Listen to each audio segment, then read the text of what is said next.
Tem uma coisa que eu percebi esses dias quase sem querer. Eu estava revendo alguns jogos antigos da Marvel, coisa de Play 1, Play 2, sem compromisso, só pra lembrar. E o que mais me chamou a atenção não foi o gráfico, nem a jogabilidade, foi outra coisa. Esses jogos eram estranhos, alguns eram bons, outros nem tanto, tinha coisa quebrada, tinha decisão esquisita, mas todos pareciam ter sido feitos por alguém que teve liberdade pra tentar. Liberdade de verdade, não aquela liberdade vigiada onde tudo precisa ser aprovado por 5 departamentos antes de chegar na tela. Era uma liberdade mais suja, mais arriscada, e isso me bateu de um jeito estranho, porque hoje, quando eu olho para a maioria das coisas da Marvel, principalmente nos jogos, tudo parece muito certo, muito alinhado, muito seguro, competente de um jeito que quase não deixa marca. Aí a pergunta veio sozinha: quando foi que errar deixou de ser permitido? Não tô falando de erro técnico, não é sobre bug ou frame rate caindo, tô falando de outra coisa, tô falando do tipo de erro que só acontece quando alguém está tentando algo novo, quando alguém está descobrindo enquanto faz. Esse tipo de erro sumiu, e com ele foi embora algumas coisas que eu ainda não sei nomear direito. Antes de existir um tom Marvel, as coisas eram mais soltas. Cada jogo parecia uma interpretação diferente dos personagens. Um estúdio fazia o Homem-Aranha de um jeito, outro fazia outro completamente diferente. Não existia um manual dizendo como ele deveria soar, se mover, pensar. Pega o Spider-Man de 2000, da Neversoft. Aquele era quase claustrofóbico. Prédios escuros, trilha tensa, sensação constante de que algo podia dar errado. Stan Lee narrando a abertura como se fosse uma história em quadrinhos em movimento. Tinha uma estranheza boa naquilo. Depois veio o Spider-Man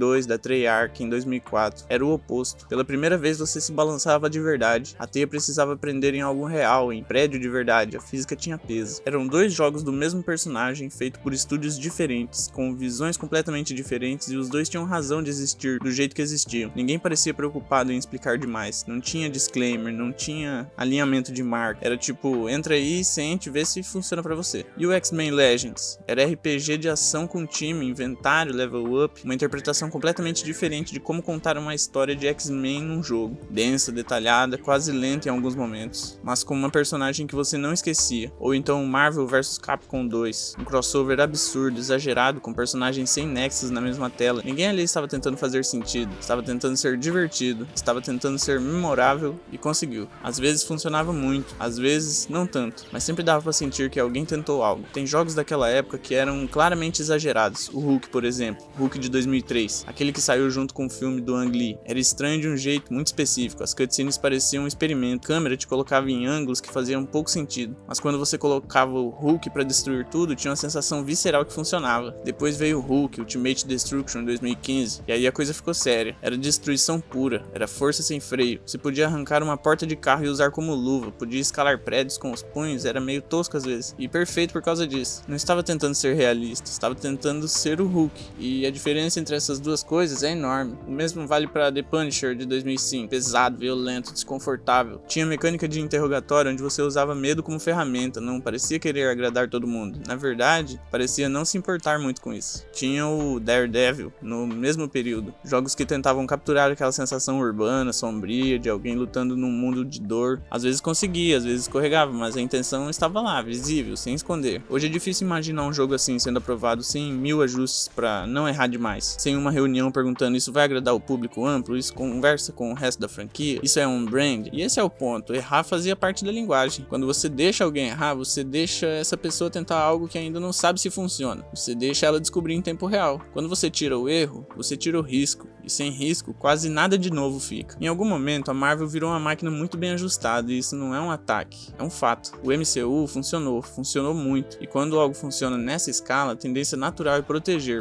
o tom, proteger a identidade, proteger o que deu certo. Tudo precisa conversar com tudo, tudo precisa parecer familiar, tudo precisa funcionar para todo mundo. Os jogos entraram nessa lógica também. Marvel's Avenger de 2020 tentou replicar o visual e o clima do MCU. Chegou bonito, polido, com produção enorme, e saiu de cena relativamente rápido, esquecido num ritmo que jogos caros raramente aceitam. Não porque era horrível, mas porque parecia seguro demais para surpreender. Parecia construído para não errar em nada, e acabou não acertando em quase nada também. E o Marvel Midnight Suns tentou algo diferente, trouxe um sistema de carta, uma estrutura mais RPG, uma narrativa mais sombria, e foi recebido com estranheza, justamente por isso, por ser diferente demais do molde esperado, como se diferente hoje fosse um risco que o público não estava preparado para aceitar. Quando tudo funciona dentro de um padrão, pouca coisa surpreende. Os Nos jogos começaram a aparecer extensões de um mesmo molde, competentes, bonitos, jogáveis, mas difíceis de lembrar depois de um tempo. Você termina e segue em frente, nada fica ecoando, não porque são ruins, mas porque são seguros demais para deixar a marca. Existe uma diferença entre o jogo que você termina satisfeito e o jogo que fica na sua cabeça semanas depois. Os antigos erravam mais, mas ficavam mais. O curioso é que a gente não lembra desses jogos antigos porque eles eram perfeitos, lembra justamente porque eles tinham as falhas. Uma câmera ruim do Spider-Man de 2000 que às vezes escondia o inimigo errado, combate estranho no X-Men que nunca fluía como devia, uma decisão de design do Hulk de 2003 que hoje talvez ninguém aprovasse, mas junto disso tinha identidade, tinha personalidade, tinha alma, mesmo quando não tinha o polimento. Você sabia que estava jogando um jogo específico, não uma versão genérica de algo, não uma interpretação segura de um personagem que precisava agradar a todos. O Spider-Man da Neversoft tinha um humor diferente, o Ultimate Destruction tinha uma fisicalidade diferente, o Legends tinha uma profundidade que ninguém esperava de um jogo de X-Men. Cada um soava com uma voz, não como um comunicado de marca. Esses jogos não pareciam ter sido feitos por comitê, pareciam ter sido feitos por pessoas tentando descobrir algo, tentando entender o que aquele personagem podia ser num jogo, sem manual de resposta. E talvez seja por isso que, tantos anos depois, eles ainda aparecem na memória, não como produto, mas como experiência. Tem uma diferença grande entre essas coisas. Produto você consome, experiência você carrega. Se você jogou nessa época, talvez sinta isso também, uma sensação difícil de explicar. Não é nostalgia simples, não é querer voltar no tempo porque tudo era melhor antes.